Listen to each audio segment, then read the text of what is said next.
The capabilities of Ubisoft games across the board might be getting a huge boost in the very near future, as at the recent Game Developers Conference 2022, they unveiled Scalar, which is confusing. I'm just going to be straight up with you. It's got a lot of folks confused as to what exactly they're promising with this new technology, as they put it. So in today's video, I not only want to go over the announcement, I want to do my best to break down things. Again, let me preface this with I am not a game developer, and there are certain things that are technologically beyond me, but I believe that I've been able to parse enough of it to give you an understanding of what exactly they're promising game developers will be able to do here. Whether or not it'll be realized, we'll have to wait and see once some people actually get their hands on it. But for the time being, we're going to take things step by step and try to break things down into a little bit more digestible language to make some comparisons along the way that should hopefully help understanding. So sit back, relax, get comfortable, going in for a deep dive. First, let's outline the promises being made here. Now listed among several production technologies on Ubisoft's website, Scalar is described as follows. Scalar unlocks the full power and flexibility of cloud computing to enable unprecedented freedom and scale for the games of tomorrow. Its unique architecture turns game engine systems into cloud-based microservices to free game developers from single machine hardware limitations. And if you're already lost, don't worry, you're far from alone, but do bear with me, we're going to try and make that make sense. To help distinguish this from cloud streaming, think of it as the difference between one computer running a game and live streaming the footage to you, versus several computers running different pieces of the game, one handling audio, one handling the graphics, etc., and then giving the pieces to your computer to then put together, rather than having to also do all the work of assembling the code. While the language in the trailer is a bit flowery at times, the following bit highlights the core of the new technology, the ability to utilize cloud computing to run a game's backend. The bigger and deeper games have become, the more complex the engines. Animation, sound, rendering, physics, gameplay, and many more systems are crammed into the engine in very static ways, making major changes increasingly difficult. Our approach is different.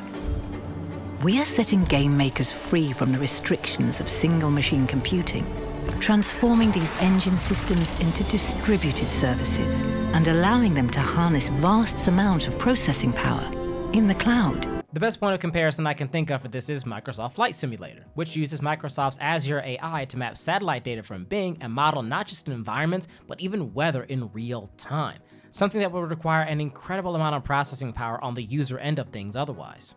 They also touch on the last note that I want to address before we get into a recap, which is the idea of turning aspects of the game into microservices, and what exactly that means.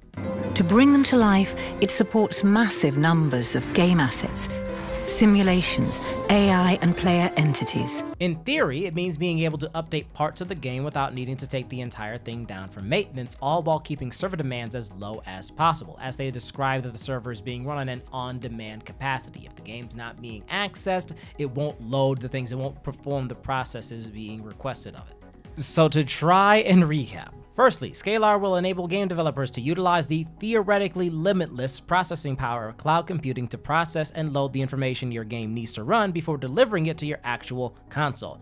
Theoretically is in air quotes there because, of course, there's a limit to how many computers Ubisoft can link together, but it's certainly enough to produce a massive amount of cumulative power. Second, an entire room full of overclocked supercomputers can load and adjust maps or game features in real time rather than relying on you having an RTX 6000 in your PC. An in-house AI can run on specialized units and do things like update maps in real time. Finally, according to them, they can decentralize the features of a game and allow them to be updated without traditional downtime. So Ubisoft is pitching a lot of possibilities here, and while any game developer that launches a new technology is going to have some ambitious selling points for their products, we have seen some really revolutionary things done with emerging technologies in just the past couple of years. And certainly Ubisoft is far from the only company that has made great strides in producing something that becomes very, very commonly placed used in the industry.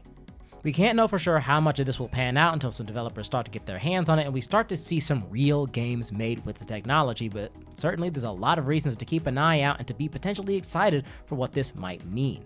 So what do you folks out there think? Yet again, I am very, very far from a game developer. I'm just a big nerd. So if there's anything I misinterpreted or if there's any points that I missed out on that you'd like to clarify, please do. Leave a comment down below correcting me. I would love to dig into things and I'd love to learn more myself, as well as you have the opportunity to try and spread some more accurate information. Also, are you excited by what Ubisoft is pitching? There's a lot on the table here potentially, and I have to admit, looking at what they're talking about, breaking down the, promotional speak a little bit and really trying to analyze what they're saying this can do, it seems like it could be very, very good, especially considering Ubisoft's propensity towards really big open world games and the success of things done with Flight Simulator. There's a lot, like I said, to keep an eye on, and I will be doing exactly that and delivering to you another video if and when we get to see this technology in action, especially if anything particularly exciting comes of it. Until then, folks, that's all I've got. I hope it was of some help, and if it was, again, give me that comment, maybe drop a like. You know the deal. For now, though, that's all I've got for you. Thank you for watching, and as always, have yourselves a good one.